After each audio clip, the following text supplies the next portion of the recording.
তোমার উপর অবধারিত করে নাও দীর্ঘ নীরবতা, দীর্ঘ সময় চুপ করে থাকার বিষয়টা তোমার উপর অবধারিত করে নাও।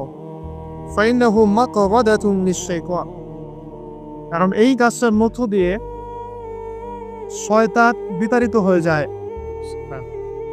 ওয়া আউনুন লাকা আলা আমরি দীনিক, দীর্ঘ সময় চুপ থাকলে তোমার দিনের প্রতিটা কাজ করার ব্যাপারে আল্লাহ তোমাকে সাহায্য করবেন, বা দীর্ঘ নীরবতার ব্যাপারটা দিনের প্রতিটা কাজ করার ক্ষেত্রে তোমাকে সহযোগিতা করবে।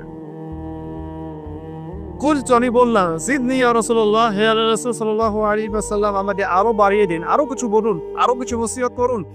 ক্বালা, তিনি বললেন, ইয়াকা ওয়া কাসরাতাদ দাহিক, সন্তান থাকবে, বেশি বেশি হাসবে না। ফাইন্নাহু ইউমিতুল কলব, কারণ যারা অধিক পরিমাণে হাসাহাসি করে তাদের কলব মরে যায়, তাদের কলবের মৃত্যু ঘটে। ওয়ায়াযহাবু বিনূরি ওয়াজহি, এবং চেহারার মধ্যে নূর চলে যায়, চেহারায় কোনো জ্যোতি বা নূর থাকে না। কুলতু জিদনি ইয়া রাসূলুল্লাহ, আল্লাহর রাসূল সাল্লাল্লাহু আলাইহি ওয়াসাল্লাম, আমাকে আরো বাড়িয়ে দিন, আরো কিছু ওসিয়ত করুন।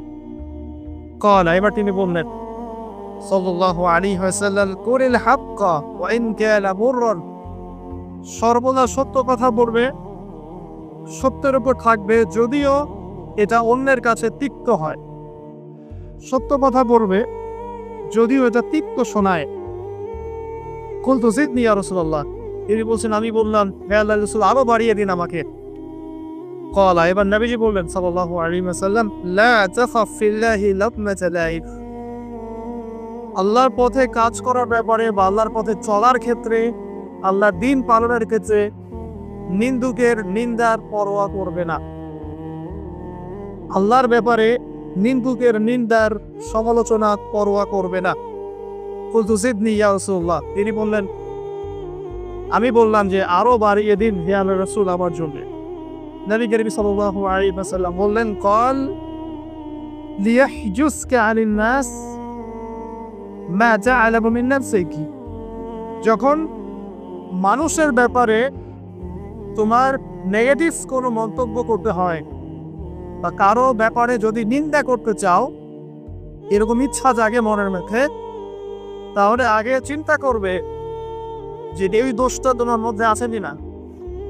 অর্থাৎ নিজের নফসের খেয়ালটা তুমি আগে বেশি নিবে অন্যের নিন্দা করার আগে। রাওয়াহুল বাইহাকি, হাদিসটা এসেছে বাইহাকি শরীফের মধ্যে ফি শুআবিল ঈমান, এবং মিশকাতুল মাসাবিহের মধ্যে এসেছে হাদিসটা 414 এবং 415 পৃষ্ঠায়। অত্যন্ত চমৎকার একটা হাদিস। আজকে আমি ইনশাআল্লাহ আযজা ওয়া জাল এই হাদিসটার উপরে সামান্য কিছু কথা বলে আমাদের আলোচনা শেষ করব ইনশাআল্লাহ তাআলা। আবু যর রাদিয়াল্লাহু আনহু একজন বিশিষ্ট সাহাবী, আপনারা জানেন, যার ব্যাপারে নবী করিম সাল্লাল্লাহু আলাইহি ওয়াসাল্লাম বলেছিলেন, আবু যর, তুমি খুব নরম মানুষ, তাই কখনো দায়িত্ব চেয়ে নিও না, কারণ তোমার উপরে যদি 2 জন মানুষের দায়িত্ব দেয়া হয়, তোমাকে যেন ছুরিবিহীন জবাই করে দেয়া হবে। আবু যর রাদিয়াল্লাহু আনহু আধ্যাত্মিক নরম মনের মানুষ ছিলেন। তিনি নবী সাল্লাল্লাহু আলাইহি ওয়াসাল্লামকে খাস করে বলছেন, এটা আমভাবে নয়, আমি যেমন আমভাবে সবার উদ্দেশ্যে কথাগুলো বলছি, এভাবে আমভাবে নবীজি এই কথাটা তাকে বলেন, বরং খাসভাবে বলেছেন, পার্সোনাল নসিহত, ইন্ডিভিজুয়ালি বলেছেন। তিনি বলছেন, হে আল্লাহর রাসূল, আমাকে কিছু নসিহত করো, কিছু ওসিয়ত করো। ওসিয়ত কি জিনিস?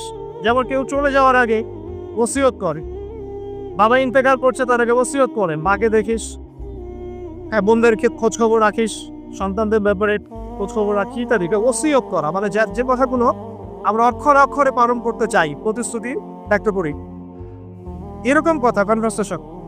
কিন্তু চিন্তা করেন, নবী করিম সাল্লাল্লাহু আলাইহি ওয়াসাল্লাম যদি আপনাকে আমাকে খাস করে কোনো জায়গায় ডেকে নিয়ে কথাটা বলতেন, কেমন হতো?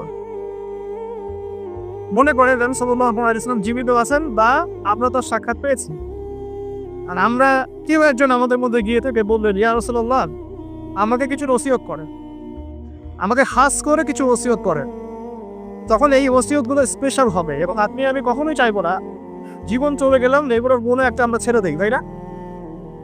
আবু যর রাদিয়াল্লাহু আনহু এই সুযোগটা নিয়েছেন। নবী সাল্লাল্লাহু আলাইহি ওয়াসাল্লাম বলছেন প্রথম যে উসিকা বিতাকওয়াল্লাহ, আমি তোমাকে সর্বপ্রথম ওসিয়ত করছি তুমি আল্লাহকে ভয় করো।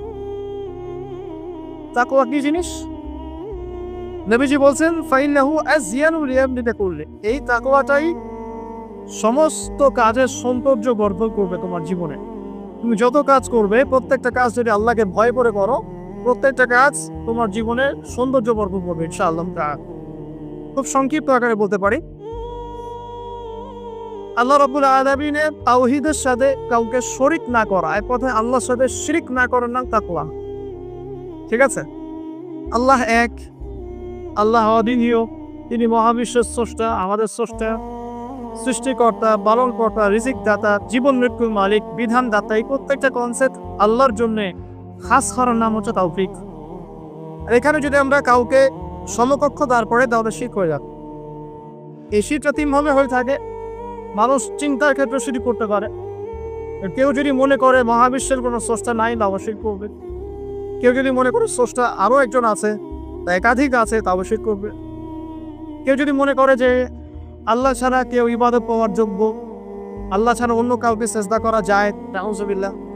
আল্লাহ ছাড়া কেউ প্রয়োজন পূরণ করতে পারে, কেউ সন্তান দিতে পারে, কেউ কল্যাণ করতে পারে, কেউ অকল্যাণ করতে পারে ইত্যাদি, বা আল্লাহ ছাড়া কেউ বিধান দেওয়ার মালিক, এরকম কনসেপ্ট যার মনের মধ্যে আছে, এটা হচ্ছে আকীদাগত শিরক বা চিন্তাগত শিরক। আমি কি বুঝাতে পারছি? 2 নাম্বার কাজের শিরক। যেমন কেউ যদি আল্লাহকে সিজদা না করে অন্য কাউকে সিজদা করে, কর্মগত শিরক করছে। আল্লাহ পাকের হালালকে কেউ যদি হারাম করে নেয়, কর্মগত শিরক করেছে। আল্লাহ পাকের হারামকে কেউ হালাল করে নেয়, কর্মগত শিরক করেছে। আল্লাহর কাছে দোয়া না করে মৃত মানুষের কাছে দোয়া করে, শিরক করেছে। এগুলো কাজ করতে গিয়ে শিরক করছে। ইভে আল্লাহর নামে কসম না করে অন্য কারো নামে কসম করলেও শিরক হয়ে যায়। অনেক সময় আমরা হাতের মধ্যে রশি পড়ি, পাথর পড়ি, অনেক কিছুই পড়ি, আমাদের বিশ্বাস হয় এগুলো আমাদের উপকার করতে পারবে, অপকার করতে পারবে, তাহলে শিরক হয়ে যাবে। সন্তান আল্লাহ দেন, যদি আমরা মনে করি যে মাজারে গিয়ে দোয়া করলেই সন্তান পাওয়া যাবে, শিরক হয়ে যাবে। আর শিরক এমন একটা পাপ, যে পাপটা আল্লাহ পাক তওবা ছাড়া মাফ করেন না। মৃত্যুর আগে যদি তওবা করে মানুষ, ইনশাআল্লাহ আল্লাহ পাক মাফ করে দিবেন। যদি তওবা না করে মারা যায়, সম্ভাবনা বেশি এই ব্যক্তি জাহান্নামে যাবে না। কারণ প্রত্যেক 1999 জন মানুষ জাহান্নামে যাবে যাদের আমলনামায় শিরকের পাপ থাকবে। আল্লাহ পাক সূরা নিসার মধ্যে বলেছেন, ইন্নাল্লাহা লা ইয়াগফিরু আন ইউশরাকা বিহি ওয়া ইয়াগফিরু মা দুনা যালিকা লিমান ইয়াশা। আল্লাহ পাক শিরকের গুনাহ ব্যতীত যে কোনো গুনাহ যাকে ইচ্ছা মাফ করতে পারে। যে কোনো গুনাহ, আপনি জিনা করেছেন, সিজদা করেন, ফিরে আসে, আল্লাহ মাফ করে দেবে ইনশাআল্লাহ। আপনি সুদ খেয়েছেন দীর্ঘদিন, সুদ থেকে ফিরে আসেন, দীর্ঘদিন মায়ের সাথে জিনা করেছেন সিদের মধ্য দিয়ে, তওবা করে ফিরে আসেন, আল্লাহ এখনই মাফ করে দেবে ইনশাআল্লাহ। আপনি খুন করেছেন মানুষকে, যদি আপনি চিন্তা করেন যে আমার এটা অপরাধ হয়েছে, আপনি তওবা করে খালেস ভাবে ফিরে আসেন, আল্লাহ মাফ করে দিবেন ইনশাআল্লাহ।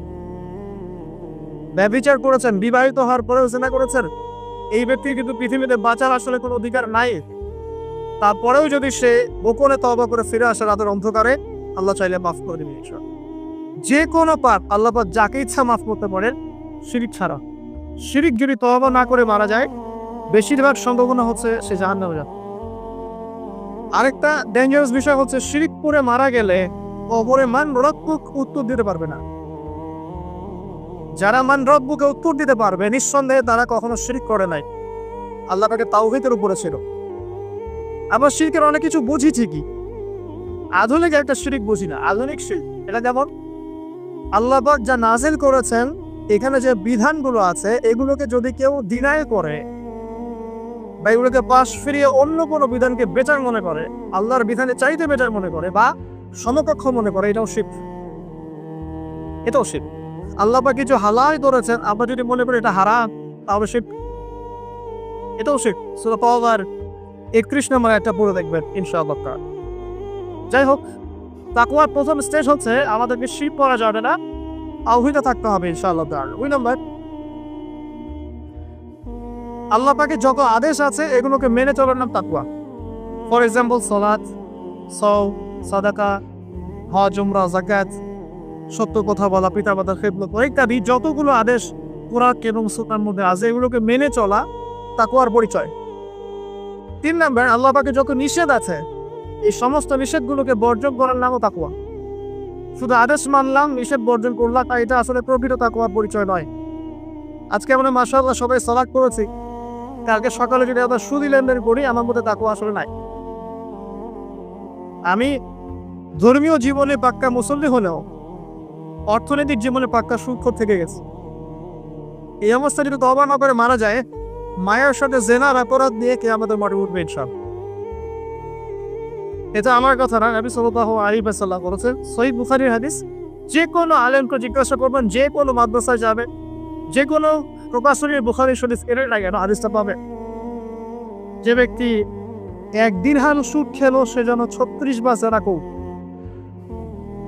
আপনি যদি জানেন যে আপনার ক্লোজ কোনো ফ্রেন্ড বা আত্মীয় বা whoever is সে জেনা করে বেড়ায় বা মেয়েদের সাথে একাধিক মেয়ের সাথে তার সম্পর্ক আছে, ইলিগাল রিলেশনশিপ, আপনি নিশ্চয়ই তার দিকে সম্মানের দৃষ্টিতে তাকাবেন।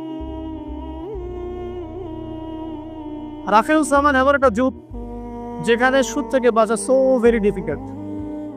এখানে হাজারে খুব কম মানুষই সুদ থেকে বাঁচতে পারে। যারা বেঁচে থাকবে তাদের গায়েও সুদের ছিটা ফোটা এসে লাগবেই লাগে, কারণ পুরো বিশ্বের ইকোনমিক সিস্টেমটাই সুদ ভিত্তিক। এটা পরিপূর্ণরূপে ইসলামিক ধাঁচে সাজানো এখন সম্ভব বলে মনে হচ্ছে না। আমরা চেষ্টা করতে পারি, সম্ভব তখন হবে যখন শেকড় উপরে আসবে। আর শেকড় কখন উপরে হবে? যখন মালহামা হবে।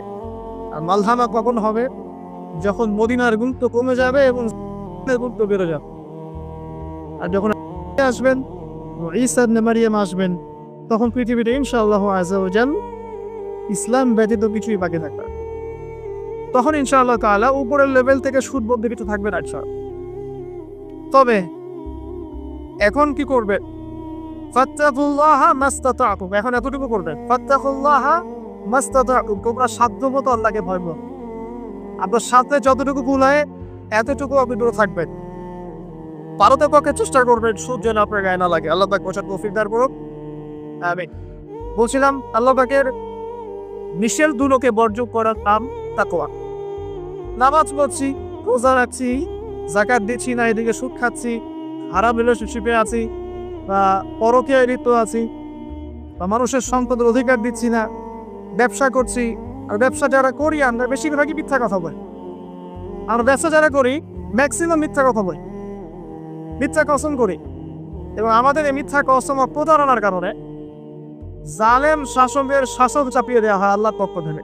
এটা হাদিস এসেছে, যখন ব্যবসায়ীরা প্রতারণা করবে, মিথ্যা কসম করে পণ্য বিক্রি করবে এবং মাপে কম দিবে, সিন্ডিকেট করবে, তখন আল্লাহর পক্ষ থেকে 2টা আযাব আসে। এক, জালেম পদশক্তিকে চাপিয়ে দেওয়া হয় যারা এদের উপর জুলুম করবে। 2, সমাজের মধ্যে দুর্ভিক্ষ নেমে আসে। এগুলো নবী সাল্লাল্লাহু আলাইহি ওয়াসাল্লামের কথা, বদলানোর কোনো সুযোগই নাই। আজও তার কাল হবে, এগুলো ফলে যাবে ইনশাআল্লাহ, কারণ যদি না আমরা আমাদের জায়গা থেকে সরে আসি। তো যারা ব্যবসা করছি অনেকেই মিথ্যা কথা বলেন, ম্যাক্সিমাম, এবং মনে করি যে ব্যবসা এগুলো মিথ্যা বলা জায়েজ, এটা ব্যবসার অংশ মনে করি। সৎ ব্যবসায়ী কিয়ামতের দিন নবীগণের সাথে থাকবেন। যারা সৎ ব্যবসায়ী তারা কিয়ামতের মাঠে নবীগণের সাথে হাসর করবেন। ছাঁচে খুঁজে পাবেন না, এখন খুব কম সৎ ব্যবসায়ী পাবেন। যাই হোক, যেটা বলছিলাম ভাই, প্রিয় ভাইয়েরা, যে শুধু আদেশ মানার নাম তাকওয়া হয়, নিষেধটা বন্ধ করতে হবে। আমরা নামাজ, রোজা, হজ, যাকাত সবই করছি মাশাআল্লাহ, ব্যবসায়িক জীবনে মাপে কম দিচ্ছি, ইকোনমিক লাইফে সুদ খাচ্ছি, আর পলিটিক্যাল লাইফ নিয়ে আমি কোনো কথা বলতে চাচ্ছি না। সেখানে কতটুকু আল্লাহ আর কতটুকু রাসূল আছেন আল্লাহ ভালো জানেন, আল্লাহ বিচার করবেন। আমি মৌলিক কথাগুলো বলছি। দেখেন, ফ্যামিলিগত ব্যাপারে আমরা দেখবেন বাহ্যিকভাবে ইসলামের লেবাস পোশাক আছে যে কি, আর ভিতরে অরিজিনাল ইসলাম নাই। দেখবেন পরিবারে ম্যাক্সিমাম পরিবারে তো পর্দালায় নামাজি ব্যক্তিরা খুব অভাব। আর নামাজি চিন্তা ভাবনা আপনাকে ফজরের জামাতে আসতে হবে। নামাজি চিন্তা ভাবনা আপনাকে ফজরের জামাতে আসতে হবে এই মসজিদেই। আজকে ফজরে আসবেন, দেখবেন এই যে মুসল্লি যারা বসে আছেন তাদের 50%ই নাই ইল্লা বাসাও। তো আমরা পার্সিয়ান ইসলাম ফলো করছি, কিছু মানছি কিছু মানছি না। আল্লাহ বলছেন এটা না, পরিপূর্ণরূপে ইসলামে প্রবেশ করো এবং এটার নাম তাকওয়া। উসিকুম বিতাকওয়া আল্লাহ, আমি তোমাকে আল্লাহর তাকওয়া, আল্লাহকে ভয় করার ওসিয়ত করছি, খাস করে অনুরোধ করছি, ওসিয়ত করছি। আদেশ মানার নাম যেমন তাকওয়া, নিষেধ বর্জনের নাম তাকওয়া। শুধু আদেশ মানলেই হবে না, নিষেধগুলো বর্জন করার চেষ্টা করতে হবে। আমরা এই জায়গাটাতেই সমস্যায় হচ্ছি। আদেশ আমরা অনেকেই পালন করতে পারি, আলহামদুলিল্লাহ, নামাজ পড়তে পারি, রোজা রাখতে পারি, অনেকে যাকাত দেই, মাশাআল্লাহ, সাদাকা করি, দান সাদাকা করি, ইসলামের প্রতি ভালোবাসা আছে, আল্লাহ এবং তার রাসূলকে মহব্বত করি, কিন্তু হারাম রিলেশনশিপ ছাড়তে পারছেন না। দেখবেন অ্যাফেয়ার ছাড়তে পারছেন না, ফ্রি মিক্সিং ছাড়তে পারছেন না, রিবা ছাড়তে পারছেন না, আপনার পরকীয়া ছাড়তে পারছেন না, অহেতুক এই যে নোংরা অপসংস্কৃতি ছাড়তে পারছেন না। খেয়াল করে দেখেন, স্মোকিং ছাড়তে পারছেন না, মাদক দ্রব্য সেবন ছাড়তে পারছেন না, বাট আপনি ইসলামকে ভালোবাসেন, আল্লাহকে ভালোবাসেন, রাসূলকে ভালোবাসেন। এইটাই মূল সমস্যা আমাদের এখানে। আমি ফিল করি আল্লাহ পাক আমাদের সবাইকে আদেশ মানার সাথে সাথে নিষেধ বর্জন করার তৌফিক দান করুন। 4, আল্লাহ রাব্বুল আলামিনকে হাজির এবং নাজির যার নাম তাকওয়া। হাজির নাজির কেমন? যে আমার জীবনের প্রতিটা স্টেপ আল্লাহ পাক দেখছেন এবং শুনছেন। আল্লাহ পাক আরশে আজিম থেকেই আমাকে দেখছেন, আমাকে শুনছেন প্রতিটা মুহূর্তে, এখন, আজ, কাল, আগামী, অতীত, বর্তমান, ভবিষ্যৎ, সব সময় আল্লাহ আমাকে দেখছেন, শুনছেন। প্রত্যেকটা মুহূর্তে এই কথা যার মাথায় থাকবে তার পাপ করার প্রবণতা কম হবে। পাপ করলেও সে তওবা করে আল্লাহর কাছে ফিরে আসবে। এইসব যদি তার দ্বারা কোনো পাপ হয়েও যায়, আপনি দেখবেন তাকওয়াই তাকে আবার ফিরিয়ে নিয়ে আসবে, সে আল্লাহর কাছে ফিরে আসবে। আল্লাহ পাকে হাজির এবং নাজির যা, এর আরেকটা নাম আছে, সেটা হলো যে ইহসান। কিনা হাদিসে জিবরিল নামে একটা হাদিস আছে, সহিহ বুখারী, সহিহ মুসলিমের 9 নম্বর হাদিস, আর মিশকাতুল মাসাবি 2 নম্বর হাদিস। ইহসান কি? জিবরাইল আলাইহিস সালাম নবী সাল্লাল্লাহু আলাইহি ওয়াসাল্লাম জিজ্ঞাসা করেছিলেন। তিনি বলছেন, আনতা আবুদুল্লাহ কাআন্নাকা তারাহু ফাইন লাম তাকুন তারাহু ফাইন্নাহু ইয়ারাক। তুমি এমন ভাবে আল্লাহর ইবাদত করবে যেন তুমি আল্লাহকে দেখছো। ওয়াইন লাম তাকুন তারাহু ফাইন্নাহু ইয়ারাক, এবং তুমি যদি আল্লাহকে দেখতে না পাও, তুমি সবসময় মনে রাখবে আল্লাহ পাক তোমাকে দেখছেন।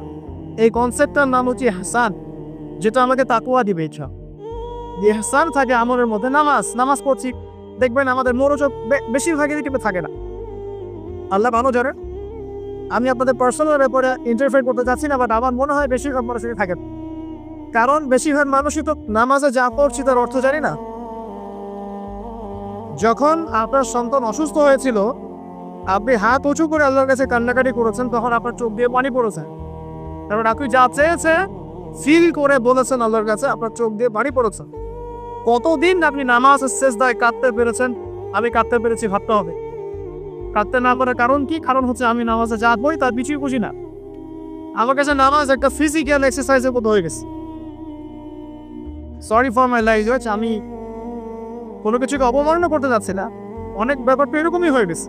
আর আবার বাহ্যিকতা নিয়ে আমরা বেশি ব্যস্ত। হাত কোথায় বাঁধতে হবে?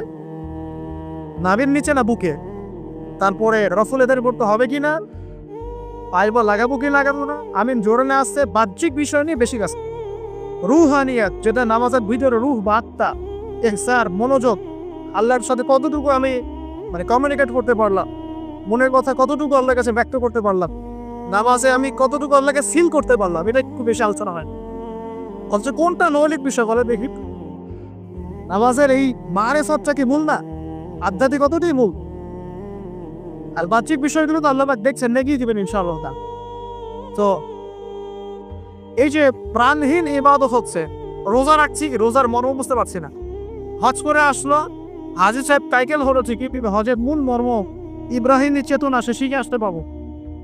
সাই করছে সাফা মারওয়া, সে ফিল করতে পারলো না এটা হাজরা আলাইহিস সালামের সুন্নাহ। এই যে আমরা কুরবানি করলাম, ম্যাক্সিমাম আমাদের মধ্যে ফিল করতে পারি নাই এটা হচ্ছে ইব্রাহিম আলাইহিস সালামের সেই কুরবানি যেটা তিনি ছেলেকে করতে চেয়েছিলেন। এই চেতনাটা আসলো না। তো রসকসহীন ইবাদত কতটুকু কবুল হয়, প্রাণহীন ইবাদত কতটুকু উপরে পৌঁছে, আল্লাহ ভালো জানে। তো যে বিষয়টা নিয়ে এই কথাটা বললাম, ইহসান হচ্ছে সেই জিনিস যেটা আমাকে মনে করাবে আমি আল্লাহকে দেখছি, শুনছি, বা আল্লাহ আমাকে দেখছেন এবং শুনছেন। এর জন্য প্রয়োজন আপনি ইবাদতে যা যা করছেন, যা যা বলছেন, এর অন্তত অর্থটুকু বোঝা। তাহলে আপনার ইনশাআল্লাহ মনের মধ্যে সেই ফিলিংসটা আসবে ইনশাআল্লাহ। ফর এক্সাম্পল, আপনি নামাজে দাঁড়িয়ে পড়ছেন ওয়ানুনাজ্জিলু মিনাল কুরআন মা হুয়া শিফাউ ওয়া রাহমাতুল লিল মুমিনিন ওয়া লা ইয়াজিদু যালিমিনা ইল্লা ফাসা। এই আয়াতের অর্থ কতজন জানেন? একটু হাত উঁচু করে দেন। যারা জানেন তারা যদি আয়াতটা কোরআনে নামাজের মধ্যে পড়েন, তারা মনোযোগ বেশি পাবেন। স্বাভাবিক। অর্থ হচ্ছে কোরআন আমরা নাজিল করেছি, এই কোরআনের মধ্যেই আছে শিফা বা আরোগ্য এবং মুমিনদের জন্য রহমত। যখন আপনি বুঝতে পারলেন তখন কি নামাজে মনোযোগ পারবে না? সুবহান রাব্বিয়াল আলা বলছেন, সর্বোচ্চ আমার রব সর্বোচ্চ সুউচ্চ, তখন আপনি মনোযোগ পারবে না? আত্তাহিয়াতুতে আপনি কি করছেন, দরুদে কি করছেন, দোয়া মাসুয়ে বলছেন আল্লাহুম্মা ইন্নী যালামতু নাফসি যুলমান কাসীরা, আল্লাহ আমি আমার নফসের উপর প্রচুর জুলুম করেছি। কখনো কি ফিলিংস হয় যে জুলুমের এখানে স্বীকারোক্তি দিচ্ছি আমি? কারণটা একটাই কারণ। কথা বললে অনেক সময় যাবে, আমার আরো কিছু বলার আছে, যে অর্থটা বুঝতে পারছি না। অর্থ না বুঝলে আপনি রসকসহীন প্রাণহীন ইবাদত করতেন। অর্থ বোঝাটা কি অপরাধ? অর্থ বুঝলে কি আপনি আলেম ওলামা থেকে সরে যাবেন, দূরে সরে যাবেন? আর সবকিছুর অর্থ তো আপনি ব্যাখ্যাটা মিশতে পারবেন না। তখন আপনি আলেম ওলামার কাছে আসবেন, এসে জিজ্ঞাসা করবেন, ব্যাখ্যা জেনে নিন। সিম্পল। তো অর্থ অনুধাবন করলে ইনশাআল্লাহ তাআলা আপনার ইহসান বাড়বে, যেটা আমাকে তাকওয়ার দিকে নিয়ে আসবে। ইহসান মানে আল্লাহকে হাজির নাজির যে ইবাদত করা। একটা বিষয়, ইবাদতের মধ্যে ধীর স্থিরতা আনতে হবে, তাড়াহুড়া বন্ধ করতে হবে। তাড়াহুড়া বন্ধ করলে পরে দেখবেন ইবাদতের মধ্যে স্বাদ পাচ্ছে ইনশাআল্লাহ। দুনিয়াবি হ্যাসেল, দুনিয়াবি যে ব্যস্ততা একটু কমিয়ে আনতে হবে, তাহলে দেখবেন ইবাদতের স্বাদ পাচ্ছেন ইনশাআল্লাহ। প্রত্যেকটা ইবাদতের পটভূমি জানতে হবে, যে নামাজ আমি কি জন্য পড়ি, কোথায় গিয়ে ফরজ হয়েছিল, কুরবানি কেন দিব, কুরবানির ইতিহাসটা কি, হজ যে আমি করবেন ঘটনাগুলোর পিছনের গল্পগুলো কি, এগুলো না জানলে আপনি ইবাদতে স্বাদ পাবেন না। এই জিনিসগুলো তো টাচ দিলাম। আল্লাহ পাক আপনার সবাইকে ইহসানের সাথে ইবাদত করার তৌফিক দান করুন। আমিন। তো প্রথম ওসিয়ত করছেন নবী সাল্লাল্লাহু আলাইহি ওয়াসাল্লাম আবু যর রাদিয়াল্লাহু আনহুকে, তুমি আল্লাহকে ভয় করবে, এটা তোমাকে সমস্ত আমল সুন্দর করে দিবে, সৌন্দর্যমণ্ডিত করে দিবে। তাকওয়া মানে আমরা জানলাম আল্লাহর সাথে শিরক না করা, তাওহীদের উপর থাকা। 2, আল্লাহ পাকের আদেশগুলোকে মেনে চলার চেষ্টা করা। 3 নাম্বার, একই সাথে এট দ্য সেম টাইম আল্লাহ পাকের নিষেধগুলোকে বর্জন করা। 4, আল্লাহ পাকে হাজির এবং নাজির যা, আল্লাহ পাক আমার প্রতিটা কাজ দেখছেন, শুনছেন, এবং এগুলোর জন্য আল্লাহ পাক আমাকে জবাবদিহি করাবেন। কোনো সন্দেহ নাই, জবাবদিহি করাবেন। তো বিদায় হজের ভাষণে নবী সাল্লাল্লাহু আলাইহি ওয়াসাল্লাম বলেছিলেন, এই তাকওয়ার কথাই বলেছিলেন। তিনি বলেছিলেন সাল্লাল্লাহু আলাইহি ওয়াসাল্লাম যে আজকে থেকে আরবের উপর অনরবের কোনো ভেদাভেদ নাই, সাদার উপর কালো, কালোর উপর লালের কোনো ভেদাভেদ নাই। কুল্লুকুম মিন আদম, তোমরা সবাই আদম সন্তান, ওয়া আদামু মিন তুরাব, এবং আদম হচ্ছে মাটির সন্তান। ইল্লা তাকওয়া, শুধু তাকওয়া ব্যতীত, যার মধ্যে আল্লাহ ভীতি যত বেশি, সে আল্লাহর কাছে তত বেশি মর্যাদা সম্পন্ন। সূরা হুজুরাতেও সেম কথা আছে, 13 নম্বর আয়াতে আল্লাহ পাক বলেছেন, ইয়া আইয়ুহান নাস, হে মানব জাতি, ইন্না আকরামাকুম ইনদাল্লাহি আতকাকুম, হে মানব জাতি, তোমাদের মধ্যে আল্লাহর কাছে সবচেয়ে বেশি মর্যাদা সম্পন্ন সেই ব্যক্তি যে অধিক মুত্তাকি বা অধিক তাকওয়াওয়ালা। এবং এই তাকওয়ার পজিশনটা কোথায় সেটাও নবী সাল্লাল্লাহু আলাইহি ওয়াসাল্লাম বলেছেন। এটা আমার টুপিতে নাই, আমার দাড়ি, আমার লেবাস, আমার পোশাক, আমার চলাফেরা, এসবের মধ্যে তাকওয়ার প্রকৃত পরিচয় নাই। নবী করিম সাল্লাল্লাহু আলাইহি ওয়াসাল্লাম বলেছেন, তাকওয়া হা হুনা, তাকওয়া হচ্ছে এখানে। এই বলে তিনি কলিজার দিকে 3 বার ইশারা করেছেন। অর্থাৎ তাকওয়ার মূল কেন্দ্র কোথায়? আপনার কলবে। আর কলব সংক্রান্ত একটা কথা কিন্তু হাদিসের মধ্যে আসবে একটু আগে। কিছু একটা কাজ করলে কলবটা মরে যাবে, সে কাজটা কি? আমরা হাদিসে ধরতে পারছেন, সামনে আছে চলো। তো কলবের ব্যাপার তাকওয়া, তাহলে কলবের যত্ন নেওয়া লাগবে। আমরা দেহের যেমন যত্ন নেই, পোশাকের যত্ন নেই, পরিপাটি থাকতে পছন্দ করি, বাড়ি ভান চকচকে রাখতে পছন্দ করি, তাই না? তো তাহলে কলবটাই পরিষ্কার করার চেষ্টা করতে হবে। কি করলে কলবের যত্ন হবে তার কথা এই হাদিসে আছে, একটু সামনে যাচ্ছি। আমি ওই হাদিসের বাইরে কিছু কথা বলছি। কলবের যত্ন, বেশি বেশি মৌতের স্মরণ এবং পরকালের ফিকির। কলবকে চিন্তা করবে ইনশাআল্লাহ।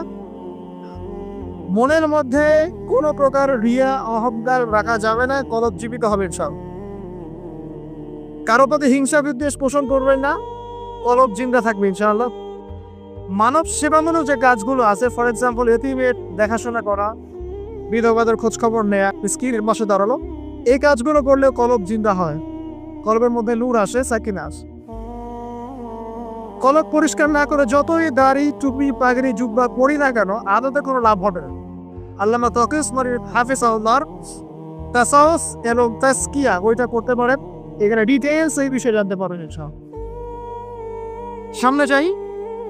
আবু যর রাদিয়াল্লাহু তাআলা আলাইকা, তোমার উপর শক্ত করে নাও, বিতিলাওয়াতিল কোরআন, কোরআনের তেলাওয়াত। তোমার উপরে কোরআনের তেলাওয়াতটাকে অবধারিত করে নাও, শক্ত করে নাও। ওয়া যিকরিল্লাহি আযজা ওয়া জাল্লা, আল্লাহ পাকের জিকিরটাকে অবধারিত করে নাও। ফাইন্নাহু যিকরুন লাকা ফিস সামা, কারণ এই বিষয়টা আসমানে তোমাকে স্মরণের মাধ্যম হবে। ওয়া নূরুন লাকা ফিল আরদি, এবং পৃথিবীতে আল্লাহ পাক তোমাকে নূর দান করবে। দ্বিতীয় ওসিয়তের মধ্যে দুটো জিনিস, একটা হচ্ছে কোরআন তেলাওয়াত, একটা হচ্ছে আল্লাহর জিকির। কোরআন তেলাওয়াত সম্পর্কে খুব সরল একটা কথা বলছি। কোরআনুল কারীম বিশুদ্ধ করে তেলাওয়াত শিখতে হবে, এক নম্বর বিষয়। যদি বিশুদ্ধ করে মদ মাখরাজ তাজবিদের সাথে না শেখেন, তাহলে সারা জীবন ভুল করে যাবেন আর কোরআনের অর্থ বিকৃত হয়ে যাবে। আপনার অজান্তেই এমন অর্থ চলে আসবে যা আপনি মোটেও কল্পনা করেননি এবং কামনাও করেন নাই। আপনি বলছেন ফর এক্সাম্পল যে আলহামদুলিল্লাহ রাব্বিল আলামিন, অর্থ সুন্দর, সমস্ত প্রশংসা আল্লাহর জন্য যিনি বিশ্বজাহানের প্রতিপালক। হা এর উচ্চারণ ভুল করেছেন, বলেছেন আলহামদুলিল্লাহ রাব্বিল আলামিন, অর্থ বিকৃত হয়ে গেছে। অর্থ হচ্ছে সমস্ত নিন্দা বিশ্বজাহানের প্রতিপালক আল্লাহর জন্য, নাউজুবিল্লাহ। বলেছেন কুল ইয়া আইয়ুহাল কাফিরুন, হে কাফেররা, লা আ'বুদু মা তা'বুদুন, আমি তার ইবাদত করি না যার ইবাদত তোমরা করো। অর্থ ঠিক আছে, ঈমান তাওহীদ আছে। অথচ আপনি যদি বলেন কুল ইয়া আইয়ুহাল কাফিরুন লা আ'বুদু মা তা'বুদুন, বাস গন কেস। অর্থ কি হবে ভাই? আমি অবশ্যই তার ইবাদত করি, যার ইবাদত তোমরা করো, কাফেররা তোমরা করো। এটা ঈমান না কুফর? একটা মদের কারণে আপনার পার্থক্য এক বাক্যে বলে ফেলছি। যেভাবেই হোক, যত সময় লাগুক, যে বয়সেই থাকেন, বিশুদ্ধ করে কোরআন তেলাওয়াত না শিখে মৃত্যুবরণ করবেন না, ওয়াদা করে আল্লাহ। যে বয়সেই হন, যেখানেই পড়ে, যে প্রফেশনেই থাকে, যত গরিবই হন, যত বড়লোকই হন, যাই হন, হুয়েভার ইউ আর, কোরআন তেলাওয়াত বিশুদ্ধ করে না শিখে কবরে যাবেন না, ওয়াদা করেন। আর সারা জীবনে যা করেছেন, যত কিছু শিখেছেন, আপনার সায়েন্স, আপনার আর্টস, আপনার commerce, medical science, engineering, BCS career, যা কিছু করেছেন, সব কিছু বৃথা হয়ে যাবে যদি পরকালে আপনি পুলসিরে পারবেন না। আর আল কুরআনুল হুজ্জাতুল লাকা আলাইহি, কোরআন হয় তোমার পক্ষে দলিল হবে, না হলে বিপক্ষে। যারা কোরআন বিশুদ্ধ করে তিলাওয়াতও করতে শিখছে না, কোরআন কি তার পক্ষে দলিল হবে বলে মনে হয়? আল্লাহ পাক আমাদের সবাইকে তৌফিক দান করুন, আমিন। তিলাওয়াতটা অ্যাটলিস্ট 3 সেকেন্ড, অর্থ বোঝেন আর নাই বোঝেন, আমি আবারও স্পষ্ট করেই বলছি। স্পষ্ট করে বলার পরেও কিছু মানুষের কেন জানি চুলটারি থামে না, আমি জানি না, তবে এটা নিয়ে আমার মাথা ব্যথা নাই। আমি স্পষ্ট করে আবারও বলছি, কোরআন বিশুদ্ধ করে তেলাওয়াত করলে প্রত্যেক হরফে 10 নেকি পাবেন। কোরআন আপনার পক্ষে সুপারিশ করবে ইনশাআল্লাহ, আল্লাহ আপনাকে নূর দিবে, ঠিক আছে? এবং কোরআনের সুপারিশ কবুল করা হবে, আল্লাহ পাক আপনাকে জান্নাত দিবেন ইনশাআল্লাহ। এবং আলিফ লাম মিম পড়লে 30 নেকি হয়ে যায়, 3 নেকি বা 10 নেকি না। আলিফ লাম মিম পড়লে 3টা হরফে 30 নেকি হয়ে যায়। বিশুদ্ধ করে কোরআন তেলাওয়াত করলেন, অর্থ বোঝেন বা না বোঝেন, আপনি প্রত্যেক হরফে 10 নেকি। কিন্তু কোরআনের অর্থ অনুধাবন না করলে, কোরআনের অর্থ বুঝতে না পারলে, আপনি কোরআনকে বাস্তবে প্রয়োগ করতে পারবেন না। আর কোরআনকে বাস্তবে প্রয়োগ করতে না পারলে, আপনি কোরআনের মৌলিক হকটা আদায় করতে পারবেন না। তাই অর্থ না বুঝে যদি সারা জীবন কোরআন তেলাওয়াত করে যাই, কোরআন তেলাওয়াতের নেকি হবে ঠিকই, প্রত্যেক হরফে 10 নেকি হবে ঠিকই, কোরআন আপনাকে সুপারিশও করতে পারে, বাস কোরআনের প্রকৃত হত্যা দুনিয়াকে আদায় হয়নি। আর কোরআন নাযিল করা হয়েছে যাতে মানুষ উপদেশ গ্রহণ করে, তাদাব্বুর করে, ফিকির করে, এটা কেটে গবেষণা করে এবং এর মধ্য দিয়ে মানুষ যেন পথ খুঁজে পায়। এই কারণে আপনার স্কুল, কলেজ, ইউনিভার্সিটিতে যা পড়ছেন এগুলো সব যদি ফার্সি ভাষায় হতো বা কার্গিস ভাষায় হতো বা ধরেন রাশিয়ান ভাষায় হতো এবং আপনি এগুলো অর্থ জানেন না, শুধু পড়েন আর মুখস্থ করেন, তাহলে কি আপনি আদৌ পরীক্ষা পাস করতে পারবেন? প্রশ্নের উত্তর দিতে পারবেন? সিম্পল বিষয়, কেন এটা হজম করতে এত সমস্যা হয় বুঝতে পারি। অর্থ জানার জন্য কি করতে হবে? অর্থ জানার জন্য আরবি ব্যাকরণের মৌলিক বইগুলো শিখতে হবে। আরবি ব্যাকরণের মৌলিক বইগুলো আপনাকে পড়তে হবে।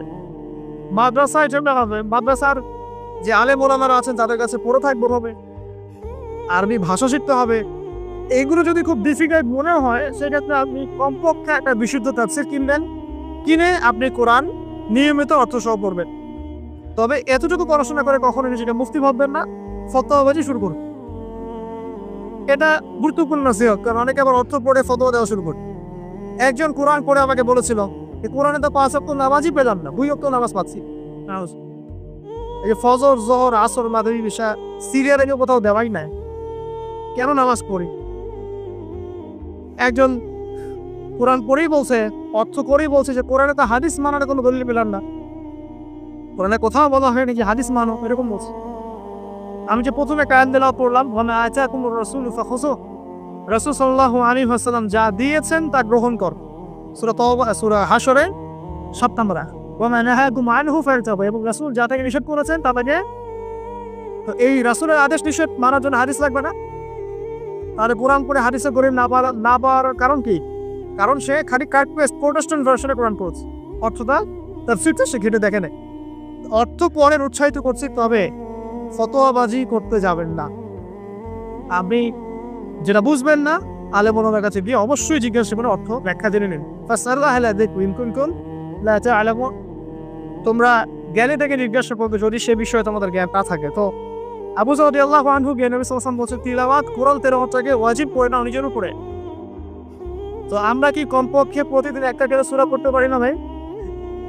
কমপক্ষে একটা পৃষ্ঠা পড়তে পারি না? যারা আরেকটু বেশি পড়ি 5 পৃষ্ঠা, আরেকটু বেশি পড়ি 10 পৃষ্ঠা। হাফেজি কোরআনে 600 পৃষ্ঠা আছে। এই 600 পৃষ্ঠাকে আপনি 30 করায় ভাগ করেন, প্রত্যেক পড়ায় 20 পৃষ্ঠা, এক পড়ায় 20 পৃষ্ঠা।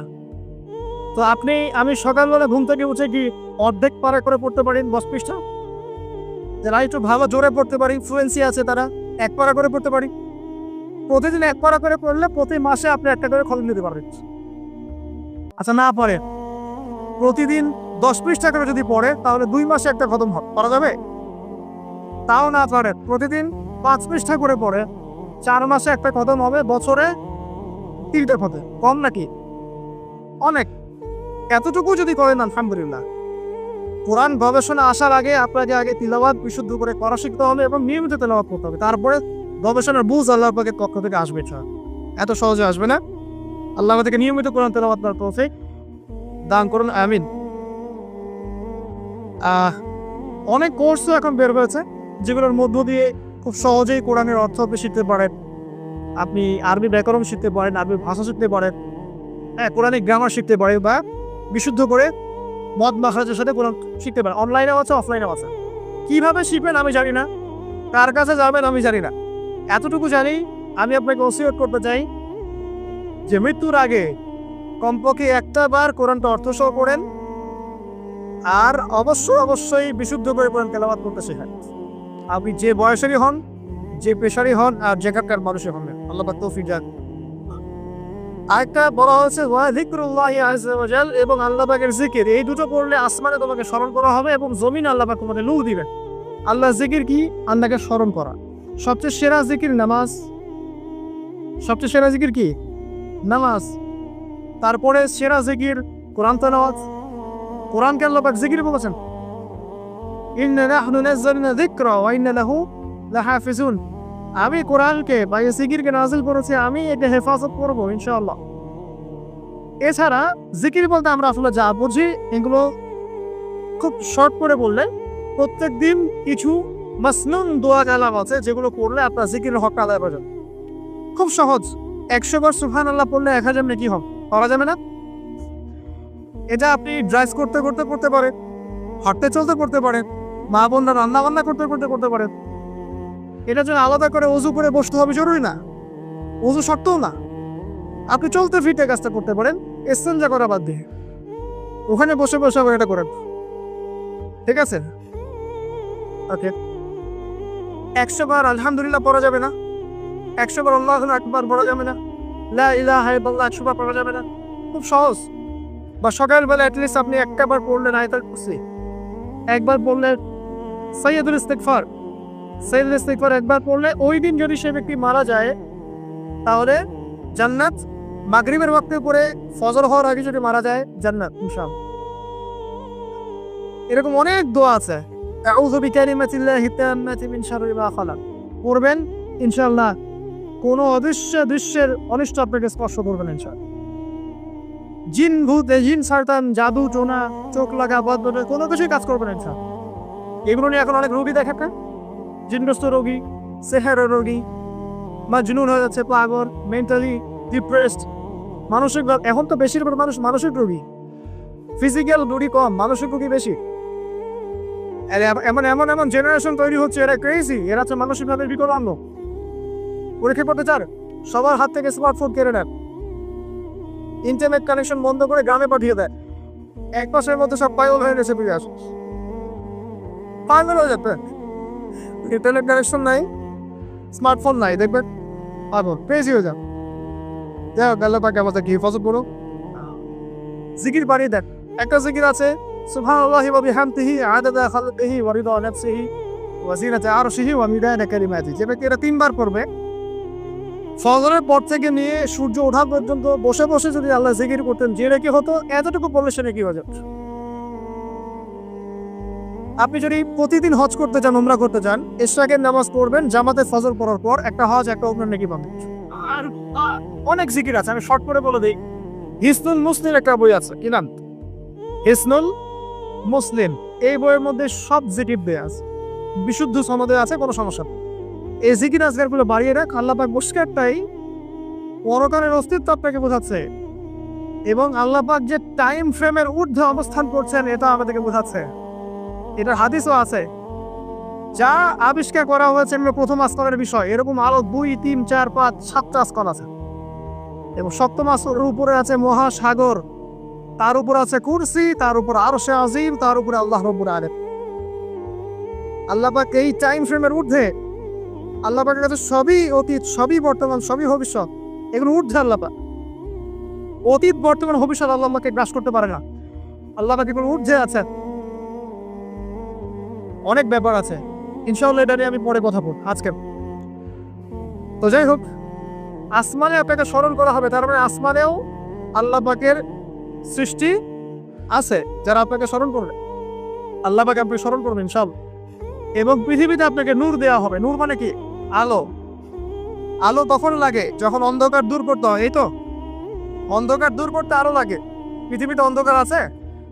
এখানে অন্ধকার বলতে কি বোঝানো হয়েছে? রাতের অন্ধকার, জাহেলিয়াতের অন্ধকার। কিসের অন্ধকার? চারিদিকে জাহেলিয়াত নাই, সুদ ঘুষ জেনা ব্যভিচার জাহেলিয়াত দিয়ে ভর্তি না? এই জাহেলিয়াত দূর করতে হলে আপনার টর্চ লাইট লাগবে, নূর লাগবে। সেই নূর আল্লাহ পাক আপনাকে দিবেন যদি আমি কোরআন তেলাওয়াত করি এবং আল্লাহর জিকির বাড়িয়ে দিই। আল্লাহ পাক আমাদেরকে সবাইকে নূর দান করো, আমিন। এরপরে ওসিয়ত ছিল, শর্ট করে নিচ্ছি। তিনি বলেন, খুলতু ইয়া রাসূলুল্লাহ জিদনি, আমাকে আরো বাড়িয়ে দিন হে আল্লাহর নবী। তিনি বলছেন খুব ইম্পর্টেন্ট কথা, আলাইকা বিতুরিস সামতি, দীর্ঘ সময় নীরবতা অবলম্বন করার ব্যাপারে আমি তোমাকে ওসিয়ত করছি, এটা তোমার উপরে ওয়াজিব করে।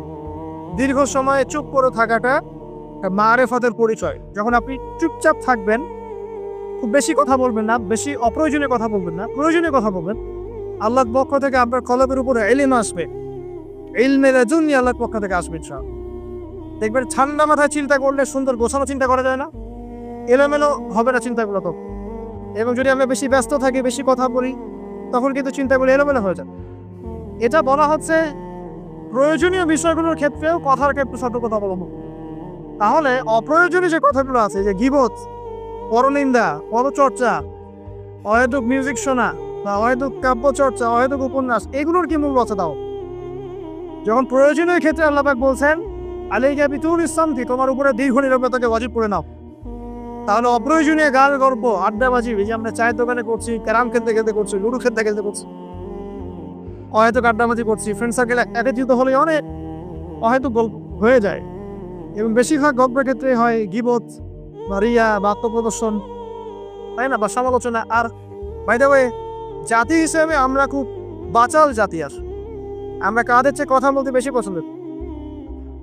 আমরা কাজের চাইতে কথা বলতে বেশি পছন্দ করি, কিন্তু যার উন্নত সভ্যতা তারা কথা কম বলে, কাজ বেশি করে। আমরা কাজের চেয়ে কথা বেশি বলতে পছন্দ করি, এবং কাজ যদি কোনো একটা করে ফেলি, যদি কাজ হয় 5 ডিগ্রির, আমরা কথা বলতে শুরু করি 100 ডিগ্রি। ভাবখানা আমাদের এরকম। আমাদের এই জাতিগত পরিবর্তন আনতে হবে। কথা কম বলি আমরা, আল্লাহ পাক কাজ বেশি করা তৌফিক দান করুন। এবং কথা যখন বলবো সেটা যেন প্রয়োজনীয় কথা হয়। আর যদি কোনো অপ্রয়োজনীয় কথা হয়েও যায় কোনো জায়গায়, একটা দোয়া পরে উঠবেন, ইনশাল্লাহ কাফারা হয়ে যাবে। এটা বেশি জরুরি না? এটা বেশি জরুরি। তো যখন কোনো জায়গায় বসলেন, অপ্রয়োজনীয় অনেক কথা হয়ে গেছে, ওঠার আগে বলবেন সুবহানাকা আল্লাহুম্মা ওয়া বিহামদিক আশহাদু আল্লা ইলাহা ইল্লা আনতা আস্তাগফিরুকা ওয়া আতুবু ইলাইক। বাস। আপনার এই বৈঠকে যদি কোনো অপ্রয়োজনীয় কথা হয়ে যায়, আল্লাহ পাক সেটা মাফ করে দেবেন ইনশাআল্লাহ। এটা মা বোনদেরকে শেখাবেন, কারণ তাদের এটা বেশি প্রয়োজন। যাই হোক, এরপরে আসেন। তারপরে তিনি বলছেন জিদনি ইয়া রাসূলুল্লাহ, আমাকে আরো কিছু ওসিয়ত করুন। তিনি বলছেন ওয়া ইয়াকা কাহরাতিদ দাহিক, খুব ইম্পর্টেন্ট। তোমার উপরে এটা অবধারিত করো যে তুমি বেশি হাসবে না, বেশি বেশি হাসবে না। সূরা তাওবার মধ্যে একটা আয়াত আছে, তারা বেশি বেশি হেসে নিক, অচিরিতারে এমন অনেক বেশি কান্নাকাটি শুরু করবে। তারা হেসে নিক, অচিরেই তারা অনেক বেশি কান্নাকাটি শুরু করবে। নবী সাল্লাল্লাহু আলাইহি ওয়াসাল্লাম হাদিসে বলেছিলেন, তোমরা যদি জানতে আমি যা জানি, আল্লাহর পক্ষ থেকে আমি যা জানি, তোমরা যদি তা জানতে, তাহলে তোমরা একটা মাঠে একত্রিত হয়ে যেতে, স্ত্রী সহবাসও ছেড়ে দিতে, স্ত্রীকে ছেড়ে দিয়ে একটা মাঠে একত্রিত হয়ে যেতে এবং সেজদায় পড়ে কান্নাকাটি শুরু করতে। তোমরা যদি জানতে আমি যা যা, তোমরা সেটা জানো না। তো বেশি হাসাটার কুফল কি? নবী সাল্লাল্লাহু আলাইহি ওয়াসাল্লাম বলছেন ফাইন্নাহু ইউমিজুল কলবা, এটা ওই যে কলবের কথা বললাম, কলবের যখন নিতে হবে, কলবকে মেরে ফেলবে। বেশি বেশি হাসলে কলবকে মেরে ফেলবে। আবার এখন থেকে কিছু ব্যায়ামের অ্যাসোসিয়েশন বের হচ্ছে, এরা সবাইকে হাসায়, হো হো করে। এরা সবাইকে হো হো করে হাসায়, বলে জোরে জোরে হাসলে হার্টের অসুখ নাকি কম হয়। আর আল্লাহ রাসূল বলছেন যারা বেশি বেশি হাসে এদের কলব মরে যায়। নবীজি কেমন করে হাসতেন? নবী সাল্লাল্লাহু আলাইহি ওয়াসাল্লাম মুচকি হাসতেন। তিনি হাসতেন, এমনকি বলা হচ্ছে হাদিসে নিজের দিনী ভাইয়ের সাথে, মুসলিম ভাইয়ের সাথে হাসি মুখে সাক্ষাৎ করলে নেকি হয়, আবার নামে নেকি খাবার। তো হাসবো অবশ্যই, আমরা কখনই মানে হাসা কমিয়ে দিব, অবশ্যই হাসবো, তবে অট্ট হাসি না। অট্ট হাসি নিজের হৃদয়টাকে কি করে, মেরে ফেলে। মুচকি হাসি। আর নবীজি কখনো কখনো এমনভাবে হেসেছেন যে তার দাঁত দেখা গেছে, এমনভাবেও হেসেছেন, কিন্তু সেটা সংখ্যা খুব কম ছিল। তো আসুন, এরা একটা কুফল আছে ওয়ায়াযহাবু বিনূরি ওয়াজহি, এবং এই অট্ট হাসি বেশি বেশি দেওয়ার ফলে চেহারার যে নূর, মুত্তাকি মানুষ যারা, নামাজি মানুষ যারা কোরআনের সাথে সম্পর্ক রাখে, দেখবেন চেহারা একটা নূর থাকে, একটা আলো থাকে, আল্লাহর পক্ষ থেকে একটা নূর থাকে, একটা রব থাকে, একটা প্রভাব থাকে। রব মানে প্রভাব। তো বেশি বেশি জোরে জোরে হাসতে চেহারার নূর কমে যায়। একটু খেয়াল করে দেখবেন, আপনি 5 ওয়াক্ত সালাত জামাতের সঙ্গে পড়ার চেষ্টা করেন, নিয়মিত তাহাজ্জুদে উঠতে অভ্যাস করেন, দেখবেন ফজরের ওয়াক্তের দিকে আপনার চেহারা দিয়ে কিছু একটা নূর বের হচ্ছে। এটা হবে, দেখবেন চেহারাটা নুরানি লাগবে। দেখবেন অনেক ভাই যারা মারা গেছেন, জানাজা করাতে গিয়ে দেখবেন চেহারা নুরানি, চেহারাতে আলো বের হচ্ছে। আর মানুষ যত বেশি পাপ করতে থাকে, চেহারা নূর তত কমতে থাকে, চেহারা নূর তত কমতে থাকে। যত বেশি প্রকাশ্য আর গোপন পান মানুষ করতে থাকে, চেহারা নূর কমতে থাকে। তবে অনেক নুরানি চেহারার পিছনেও কিন্তু শয়তান থাকে, এটাও মাথায় রাখা হবে। তো আল্লাহ পাক আমাদেরকে, আল্লাহ পাকে প্রকৃত মুত্তাকি বান্দা হওয়ার তৌফিক দান করুন, আমিন। আর দুটো ওসিয়ত তিনি করেছেন, সেটা হলো যে কুলতু জিদনি ইয়া রাসূলুল্লাহ, আমি বললাম ইয়া রাসূলুল্লাহ আমাকে আরো বাড়িয়ে দিন, আরো নসিহত করুন। তিনি বলছেন কুলিল হামক ইন কানা মুররান, সবসময় সত্য কথা বলবে যদিও এটা তিতা শোনায়, মানুষের কাছে তিক্ত মনে হয়, তুমি সত্য কথা বলবে। আর সত্যের সংজ্ঞাটা আমাদের জানতে হবে। সত্যের সংজ্ঞাটা আমরা যা শিখেছি এটা চূড়ান্ত সংজ্ঞা নয়। সত্যের ডেফিনেশন হচ্ছে সূরা কাহফের 29 নম্বর আয়াত আছে। কোন সূরা? সূরা কাহফ 29 নম্বর আয়াতে আছে। আল্লাহ পাক বলেছেন ওয়াকুলিল হামদু মির রাব্বিকুম ফামান শাআ ফালইউমিন ওয়া মান শাআ ফালইয়াকফুর। সত্য সেটাই, ভালো করে শোনেন, সত্য সেটাই যা তোমার রবের পক্ষ থেকে নাযিল হয়। যার ইচ্ছা হয় সে মেনে নিক, ঈমান আনুক, যার ইচ্ছা হয় অস্বীকার। ইন্না আতাদনা লিযালিমিনা নারা, আমি জালেমদের জন্য আগুন প্রস্তুত করেছি। ইলা আখির আয়াত। তো এখানে আল্লাহ পাক সত্যের ডেফিনেশন দিয়েছেন। দ্য ডেফিনেশন অফ ট্রুথ, সত্যের ডেফিনেশন কি? আল্লাহর পক্ষ থেকে যা নাযিল হবে সেটাই সত্য। আল্লাহর পক্ষ থেকে তাওরাত নাযিল হয়েছে, ঠিক আছে, জাবুর নাযিল হয়েছে, ইনজিল নাযিল হয়েছে, সুহফ ইব্রাহিম মুসা নাযিল হয়েছে, কোরআন নাযিল হয়েছে। যখন তাওরাত নাযিল হয়েছিল, তাওরাত ওই যুগের জন্য সত্য মিথ্যার চূড়ান্ত মানদণ্ড ছিল। এখন না, এবং সেটা রহিত হয়ে গেছে। জাবুর ওই যুগের জন্য সত্য মিথ্যার চূড়ান্ত মানদণ্ড ছিল। ইনজিল ওই যুগের ছিল। যখন থেকে কোরআন নাযিল হয়েছে এবং সুন্নাহ এসেছে, কিয়ামত পর্যন্ত সত্য মিথ্যার এর বাইরে কোনো মানদণ্ড আছে? তবে যে কোনো বুদ্ধি, যে কোনো দর্শন বা ফিলোসফি, যে কোনো স্কুল অফ থট, যে কোনো মতবাদ, যে কোনো বৈজ্ঞানিক আবিষ্কার, যেটাই হোক না কেন, যদি কোরআন এবং সুন্নাহর সাথে মিলে যায়, সাংঘর্ষিক না হয়, সেটাকে মেনে নিতে আমাদের কোনো আপত্তি নেই, ঠিক আছে। কিন্তু যে কোনো বিজ্ঞান বা দর্শন বা যুক্তি বা মানব রচিত কোনো মতবাদ, যেটাই হোক, যে কোনো স্কুল অফ থট বা ফিলোসফিক্যাল থট, এগুলো কোরআন এবং সুন্নাহর সাথে যদি না মিলে সাংঘর্ষিক হয়, সেক্ষেত্রে এটা না মানাই আপনার আমার উপর ওয়াজিব। এটা সত্য মিথ্যার মানদণ্ড থাকবে না। এখন আমাদের কাজ কি? জাস্ট এগুলোকে মিলিয়ে দেখা কোরআন সুন্নাহর সাথে এগুলো মিলছে কিনা, ব্যাস। ওয়াইন কানা মুররান, যদি সত্য তিতাও হয় তবুও বলতে হবে। যদি চাকরি চলেও যায়, ইমাম সাহেবকে সুদের এগেইনস্টে বলতে হবে, বলা শিখতে হবে। ঘুষের এগেইনস্টে বলা শিখতে হবে, দুর্নীতির এগেইনস্টে বলা শিখতে হবে। ওয়াইন কানা মুররান, যদি তিতাও লাগে, তবে বলার ভাষাটা এগ্রেসিভ হবে না। মানুষকে আঘাত ধরে বলার ব্যাপারটা ইসলাম সমর্থন করছে না। কিভাবে? ফেরাউনের কাছে নবী মুসা আলাইহিস সালামকে দাওয়াত দিতে পাঠানো হচ্ছে। ফেরাউন এই যে হামাদ, কারুন নাম মনে আছে তো, তাদের কাছে পাঠানো হচ্ছে নবী মুসা এবং তার ভাই হারুন আলাইহিস সালামকে। আল্লাহ পাক এখন তাদেরকে বলছে কি, দেহাদা ইলা ফিরাউন, তোমরা দুজনে ফেরাউনের কাছে যাও, ফাকুলা লাহু কাওলান লাইয়িনা, ফেরাউনের কাছে গিয়ে নরম ভাষায় কথা বলো, লাআল্লাহু ইয়াতাযাক্কারু আও ইয়াখশা, হতে পারে সে উপদেশ গ্রহণ করবে এবং আমাকে ভয় করবে। তো প্রেজেন্টেশন একটা ব্যাপার আছে।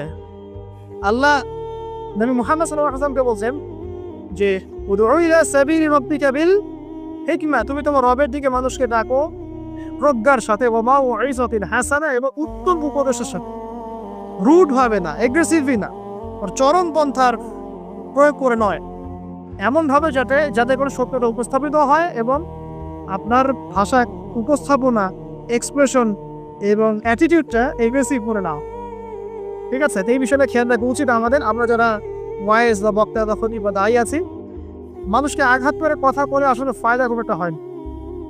বরং তাকে যদি বুঝিয়ে দেওয়া যায়, সত্যতা উপস্থাপন করা যায়, আর আল্লাহ যদি তার তাকদীরে হেদায়েত লিখে রাখেন, ইনশাআল্লাহ সে হেদায়েত পাবে। আর যদি নাও পায়, আপনার দায়িত্ব শেষ। ফাযাক্কির ইন্নামা আনতা মুযাক্কির, আমি উপদেশ দিন, আমি শুধু উপদেশদাতা। লাস্তা আলাইহিম বিমুসাইতির, আপনি কারো প্রতি দারোগা নন। ফাযাক্কির ইন নাফাআতি যিকরা, আপনি উপদেশ দিন যদি উপদেশ কাজে আসে। সায়াযাক্কারু মান ইয়াখশা, যারা আল্লাহকে ভয় করে তারা শীঘ্রই উপদেশ গ্রহণ করবে ইনশাআল্লাহ। আল্লাহ পাক আমাদের সবাইকে প্রকৃত দায়ী হওয়ার তৌফিক দান করুন, আমিন। একজনের কথা বলে আমি সামনে যাচ্ছি। মুসআব বিন উমাইর রাদিয়াল্লাহু আনহু, ইসলামের ইতিহাসের প্রথম দায়ী, যাকে নবী সাল্লাল্লাহু আলাইহি ওয়াসাল্লাম মক্কা থেকে মদিনায় পাঠিয়েছিলেন, যিনি বিনাশী জীবন যাপন করতেন জাহিলি যুগে। তার এত দামি পারফিউম ছিল, আতর ছিল, খুশবু ছিল, যে মক্কায় কারো কাছে নাই। বুঝতে পারছেন? ইসলাম কবুল করার পরে তার অবস্থা এমন হয়েছিল যে তার একাধিক পোশাকও নাই, যেটা চেঞ্জ করে নামাজ পড়বেন। উহুদের যুদ্ধে তিনি শহীদ হয়েছেন এবং তাকে দাফন করার জন্য কাফনের কাপড় পাওয়া যায়নি। তাকে ঘাস, ইখসিন নামক ঘাস দিয়ে দাফন করেছে। এই হলো আপনার দুনিয়ার শেষ পরিণতি। কিন্তু পরকালে তিনি এখন জান্নাতুল ফিরদৌসে আছে, বুঝা। এখানে আপনি সাফল্যও বুঝতে পারছেন। মুসাব বিন উমাইর রাদিয়াল্লাহু আনহু যখন মদিনায় গিয়ে দাওয়াত দিচ্ছেন, তখন সাদ বিন মুয়াজ নামে এক সাহাবী ছিলেন, যিনি আওস গোত্রের নেতা। তিনি দাওয়াতি কাজ করছেন, কিন্তু সাদ বিন মুয়াজ তার কাছে এটা পছন্দ হচ্ছে না। তিনি এসে খুব কড়া ভাষায় বললেন যে, মদিনা থেকে এই দাওয়াতি কাজ যদি বের না করো, তাহলে তোমার আমার মাঝখানে যে আত্মীয়তার সম্পর্ক আছে এটাও থাকবে না, মানে তোমাকে আমি হত্যা করব। মানে তিনি ইসলামটা পছন্দ করছেন না। তিনি বলছেন, এখান থেকে বেরো, এই দাওয়াতি কাজ এখান থেকে বন্ধ করো, মদিনা থেকে বের হও। তখন মুসাব বিন উমাইর কি করছেন শোনেন। তিনি বলছেন, তিনি কোনো রকম এগ্রেসিভ কথা বললেন না। আমরা হলে কি করতাম? আমরা হলে কিন্তু এগ্রেসিভ কথা বলতাম। আমাদের ইস্যু না থাকলেও যে পরিমাণে এগ্রেসিভ কথা আমরা বলি, ইস্যু খুঁজে খুঁজে বের করে একের মানহানি করার জন্য, আন্ডারস্টিমেট করার জন্য, মানুষের চোখে তাকে আন্ডারস্টিমেট করার জন্য, কত কি না ইস্যু না থাকলেও। আর এখানে তো ইস্যু জাদল্যমান, তাকে সে বড় ভাষায় বলছে, বেরো এখান থেকে, এমসু থেকে বেরো, দাওয়াতি কাজ করা যাবে। তিনি বলছেন, আচ্ছা ফাতাস না, আপনি কি একটু বসবেন, একটু শুনবেন? ওয়াইন রদিতা নে কবিলস, আমি যে দাওয়াতটা দিচ্ছি এটা যদি আপনার পছন্দ হয় তাহলে আপনি কবুল করবেন। ওয়াইন ক্যারিহিতা, যদি আপনি এটা অপছন্দ করেন, আজান লান কামাতান, তাহলে আপনি যেটা অপছন্দ করছেন এটা আপনাকে বেরিয়ে চলে। কত ডিপ্লোম্যাটিক অ্যান্সার, যে আমি যে দাওয়াতটা দিচ্ছি এই দাওয়াতটা যদি আপনার পছন্দ হয় আপনি কবুল করেন, যদি না হয় তাহলে আমি এখান থেকে চলেন। এবার তিনি বসলেন, তাওহীদের কথা শোনালেন, লা ইলাহা ইল্লাল্লাহ দাওয়াত দিলেন, ইসলামের সব বেসিক জিনিসগুলো বোঝালেন। সাদ বিন মুয়াজ রাদিয়াল্লাহু আনহু ইমিডিয়েটলি ইসলাম কবুল করলেন এবং তার মধ্য দিয়ে 80টা পরিবার ইসলাম কবুল করলেন। এই হচ্ছে দায়ী ক্যারেক্টার হওয়া উচিত। আল্লাহ পাক আমাদেরকে তার মতো দায়ী হওয়ার তৌফিক দান করুন, আমিন। তো যেটা বলছিলাম যে সত্য উপস্থাপন করতে হবে, তবে মাউইজাতুল হাসানা, হিকমার সাথে, প্রজ্ঞার সাথে এবং যুগোপযোগীভাবে কোরআন সুন্নাহকে হাতে নিয়ে ওয়ার্ল্ডকে ডিল করার মতো জ্ঞান থাকতে হবে। সর্বশেষ নবী সাল্লাল্লাহু আলাইহি ওয়াসাল্লাম যে ওসিয়তটা করছেন সেটা হলো, তিনি বলছেন, লা তাখাফিল্লাহি লাওমাতা লাইম, আবু যাও, আল্লাহর পথে চলার ক্ষেত্রে নিন্দুকের নিন্দার কোনো পরোয়া করবে না। আল্লাহর পথে যখন তুমি চলতে শুরু করবে, কোন চলা? প্রকৃত চলার কথা বলছি, কথিত চলার কথা বলছি না। আমরা কিন্তু ম্যাক্সিমাম কথিত চলি, প্রকৃত চলার কথা বলছি। মানে ইসলামের বেসিক প্রতিটা বিষয় আপনি মেনে চলেন, এটা প্রকৃত চলা। এবং নিষেধ, বেসিক নিষেধ সব ছেড়ে দেয়, এর না প্রকৃত চলা। আর কথিত কি? মানে এদিকেও আছে এদিকেও আছে, মানে যখন যেদিকে বাতাস সেদিকে ফ্লোর, ঠিক আছে? পাবলিক দেখলো, একটা ফতোয়া দিলাম, পাবলিক চেতে গেল, ফতোয়া চেঞ্জ করে দিন, মুযাবযাবিনা বাইনাহুম। তো প্রকৃত চলা, যখন তুমি প্রকৃত রূপে আল্লাহর পথে চলবে, তখন মানুষ তোমার নিন্দা করবে, সমালোচনা করবেই। মানুষ নিন্দা করবেই, সমালোচনা করবেই। এটা নবীগণের সুন্নাত। নূহ আলাইহিস সালাম থেকে শুরু করে মুহাম্মদ সাল্লাল্লাহু আলাইহি ওয়াসাল্লাম পর্যন্ত এমন কোনো নবী নাই যাকে তার কওম তিরস্কার করে নাই, বের করে দেয় নাই, অত্যাচার করে নাই। কোনো কোনো ক্ষেত্রে নবীদেরকে হত্যা পর্যন্ত করা হয়েছে। তো নবীগণের যে নিষ্পাপ কোনো মানুষ আছে, তাহলে তাদেরকে এই ভোগান্তি কেন পোহাতে হলো? তারা কি আমার হচ্ছে অন্য কোনো ইসলাম ফলো করতেন? তাহলে আমরা এমন কোনো ইসলাম ফলো করছি যেটা করে আমাদের সব ঠিক থাকে, চাকরিও যায় না, পরিবারে সব ঠিক থাকে, এদিকে আমি ব্যবসাও লাভ উন্নতি করছি, ঠকাচ্ছি, আবার আমার হজমরাও ঠিক আছে, মাশাআল্লাহ। সো এমন ইসলামের কথা বলা হচ্ছে এখানে, যে ইসলাম পালন করলে, পরিপূর্ণ ইসলাম যারা পালন করছে না, এরা তখন আপনাকে নিন্দা করবে, সমালোচনা করবে, আপনাকে তিরস্কার। এটা শুরু হবে আপনার পরিবার থেকে। আপনি টোটাল ইসলাম ফলো করার চেষ্টা করেন, আপনার পরিবার থেকে বাধা শুরু হবে ফার্স্ট অফ অল, এখান থেকে। তারপরে সমাজ মেনে নিবে না, তারপরে দেখা যাবে ধর্ম নেতারা মেনে নিবে না। প্রচলিত একটা সিস্টেম চলছে, আপনি এসে একটা নতুন কিছু বলছেন, তখন এরা মেনে নিবে না, যে নতুন বিষয়টা অবশ্যই কোরআন সুন্নাহর সাথে মিল আছে। তারপরে সর্বোচ্চ লেভেল ফেরাউন, নমরুদ, এটা পরে, ওটা সবার আগে আসবে। তবে নবী তো বলছেন সাল্লাল্লাহু আলাইহি ওয়াসাল্লাম, লা তাখাফা ফিল্লাহি লাওমাতা লাইম, কোন নিন্দুকের নিন্দা বা সমালোচনার পরোয়া করবে না। মনে রাখবেন, যারা বীর তাদের গায়ে আঘাতের চিহ্ন থাকে, যারা কাপুরুষ এদের গায়ে কখনো আঘাতের চিহ্ন থাকে। আর যারা ইসলাম ফলো করেও খুব পুত পবিত্র থাকতে চায়, ডানেও যাবো না বামেও যাবো না, এভাবেই সব চলবে, তাদের ইমান, ইসলাম এবং ইহসান নিয়ে নতুন করে ভাবার সামনে এসেছে এখন। আল্লাহ পাক আমাদেরকে প্রকৃত ইসলাম ফলো করে তৌফিক দান করুন।